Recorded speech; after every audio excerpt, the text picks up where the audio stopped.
good morning sa ating lahat. Kaya po namimili po si Madam Sharon at Sir Robin ng masarap at malutong na pakwan para may pagkasalo-salo po tayo na kumain. At ngayon po ay continuation sa gagawin po ng flooring sa harap. Yan po sila. Siyempre, available si Madam Jolan. Say hi. Hello po mga kasiberry. Nasi Madam Jolan. Ayan. At si Sir Robin. Say hi, Sir Robin. Ayan. So, yan. Nagkita-kita na naman po tayo. Bakal na kapakwan. Ay, bakal. Ano sa ano yan? Sa salita nyo? Bakal. Bakal. Napakwan.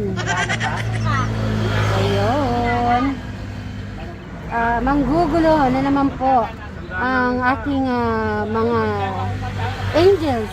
Oh. Tingnan natin. So, for update, makakapag yun na. Let's go. So, guys. diba dinadan lang ito, dinadan lang. Ay, talaga? Nakatawad tayo. Kabaryo natin. Kabaryo pala natin siya. Hello, mga bulaon. Aroy, mainit yung aking puwet. Ayan, puwet ni Madam Sharon. Baka mawala. Ay, ito wala na nga akong puwet. Ay, nako. Saka na salamat po, tatang. Alright, okay po guys. Mamaya na lang po sa Super Residence. Bye! Ngayon po, nandito na naman po tayo sa Super Residence. At hindi dumating yata ang delivery. Dumating ba yung delivery ng ating buhangin at Ano oras samento? na ba? Ano oras na? Ayan. Sige, tignan natin sa loob. Kamanhid yung aking paa. Ano ba ito? At papalo up na lang ni Sir Robin ang ating mga buhangin, samento. Yung ano naman po ay doon lang naman din. Yung mga tiles na mga balance ay yun magagamit. Ayun! Kasi madami po kami bit-bet.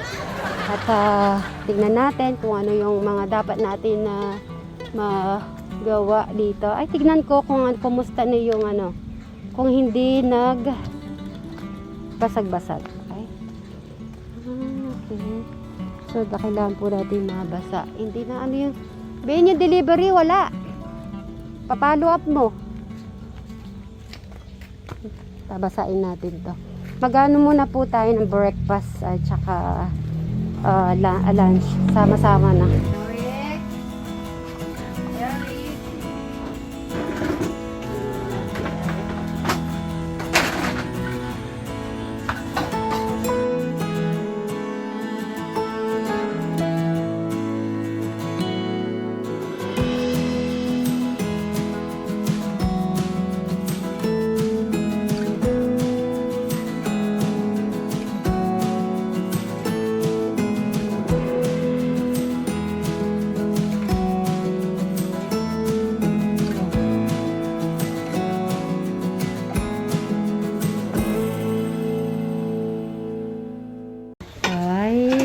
Sarap naman. Ito yung gusto ko. Adobong sitaw. Ah, ayun, mainit-init pa. Uy, amoy na amoy ko yung asim nito, madama. Gusto ko to Yan, kain po tayo. Sige, tara. Nasaan na si Alex? Di ko rin Eric, kumain na kasi. Di ko napansin yung dalawa. Nandiyan kaya Si Alex, tinawag ko na. Si Jano nandyan. Sabi mo kain. Kain na po tayo. Kain. Kain. Ay, sinigang. Si Eric alanganin naman po kumain. Si Eric. Rice. Kain.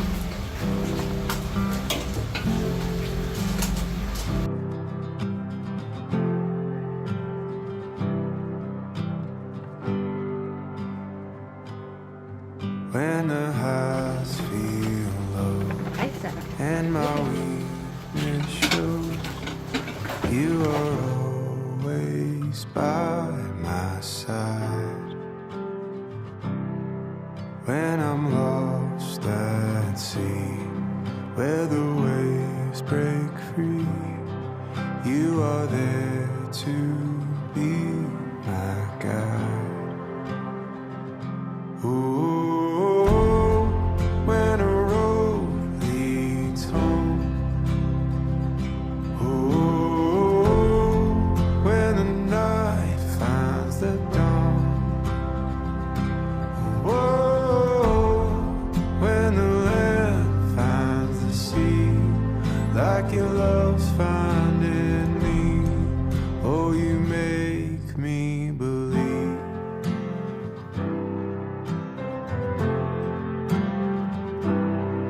In this life so brief, time feels like a thief, and the days keep slipping by. I would wait for you, prove my love is true, train the stars to shine your light. Ooh, when a road leads home. Ooh, when the night finds the dawn.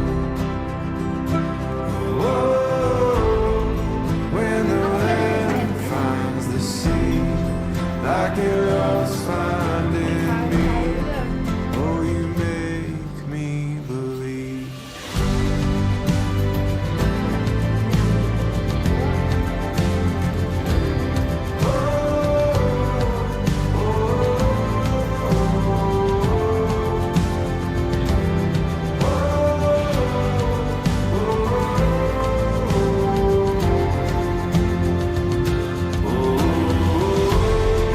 When a road leads home. Ooh, when the night finds the Pakita ko lang yung continuation ng ginagawa nilang flooring nila sa Robin. Ilan tatlo. Ito na yung update. Okay ah.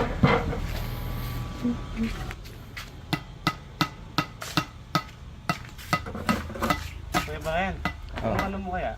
Bakit mo ano? Yan? Nakita mo na? Hindi.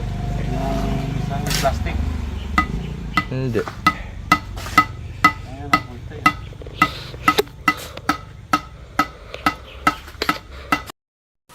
Tag-init. Ayan na po, nag-i-start na po si Bri na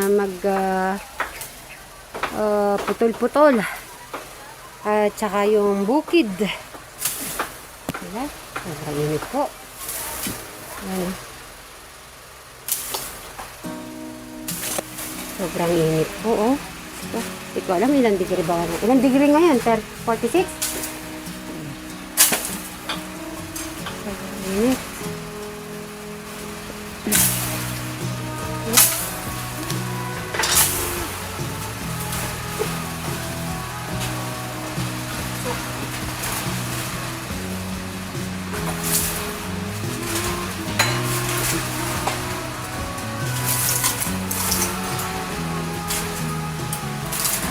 Napasa ko dun sa tawa ko kayo.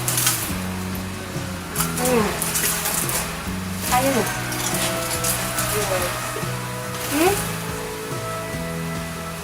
Ay. Ayan, buti na lang po nag-stop po yung sikat ng araw. Thank you Lord. Baka masyado mainitan po si Bri. Hello. Mag-hi ka, Bri. Ay,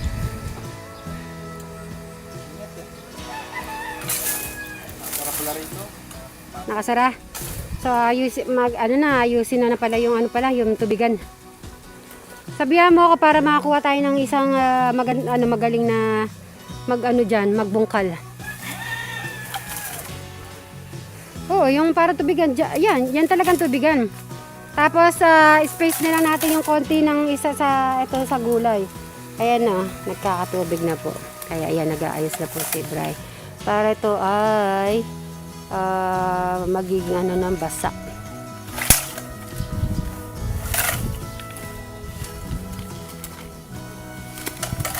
Hindi ka kaya dyan matutusok. Hindi ka nakagwantes eh.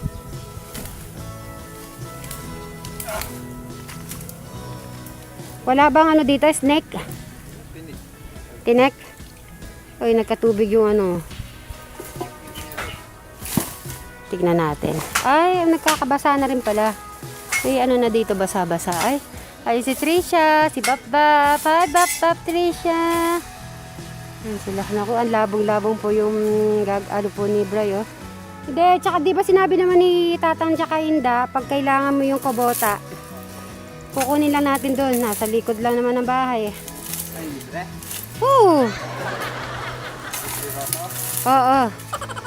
Hindi ka naman pababayad nila, Inda. Libre daw po ba? Kasi sanay po siya lagi nagbabayad sa mga ganun. Naiya pa. Sinabi na nga sa'yo face to face pa. Pero gusto ko ikaw mag-drive. Saka si Eric, ha? So, ipapractice po natin si Eric.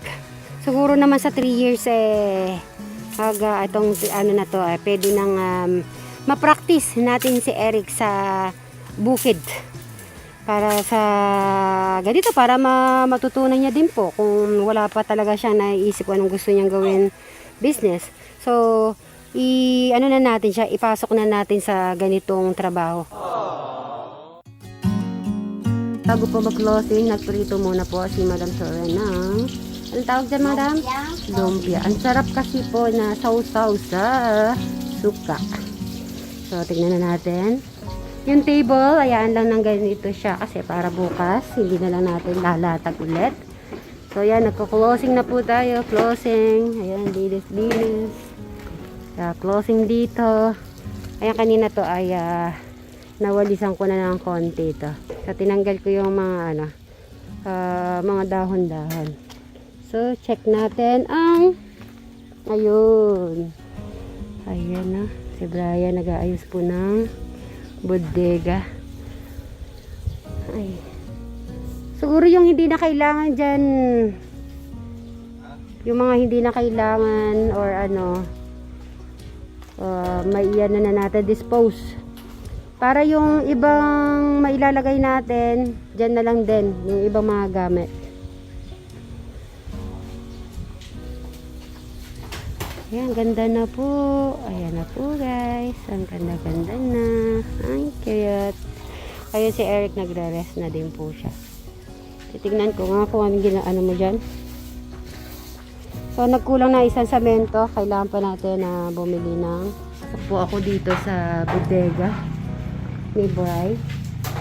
Kung napanood niyo po ang kanyang YouTube, ay inabas niya po yung hand tractor kasi nga ay mag-i-start na naman ang kanyang palay. Yung dahon po na yun, hindi natin maiiwasan talaga. Everyday po meron kasi ayan yung puno na yan. Lagi po talagang may bumababa. So, pag umahangin, napapasok po dito, ha? Tapos palat ko lang bigay sa akin. Sige. Napapasok mo. Ayan ang mga extra mo dati, no? Na gulong, no? Gulong. Ng hand tractor. Yung luma mo. Oo.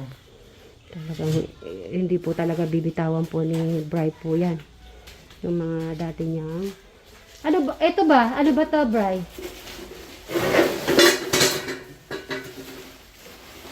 Wala naman to, di ba? Pwede nang tapon?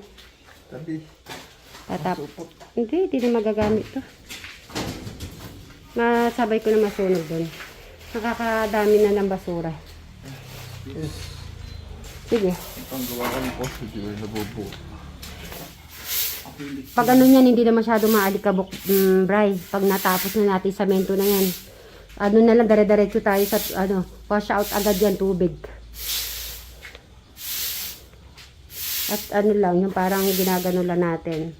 Madali na siyang linisin.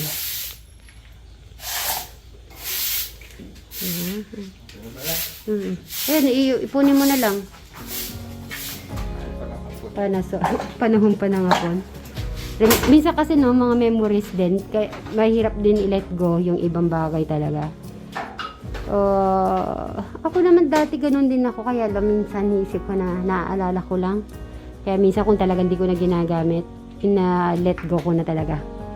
Para talaga mag-move on na. Pero ito, 5,000. Ay, sige. Kailan tayo magbebenta? Tapos, pagbenta, 50-50 tayo? Ay! Ba't ganun lang? Gusto ko may sound. 50-50? 50-50. Dami na tayo. Okay lang. Ay, so, ito yung ano pa. Sa para kapag-rest ka na. Bagong retaso yung Mm-mm. mga bagong retaso yung Sige. Yung medyo maliliit, pwede na natin i-let go. So, yung hand tractor ang hinanap yung mga parts. So, okay na lahat yung nasa labas mo. Yun ang, bukas mo bubuuin ba yan? Bubuuin mo ba bukas? bukas. Oh, okay. Ito pala motor ko. Ay, after mo magpahinga, maligo ka. Kasi nagbukid ka. Nagputol ka ng mga ano dyan sa gilid. O, nagbukod ka, ano ka dyan. Para mamayang mag-rest ka, refreshing.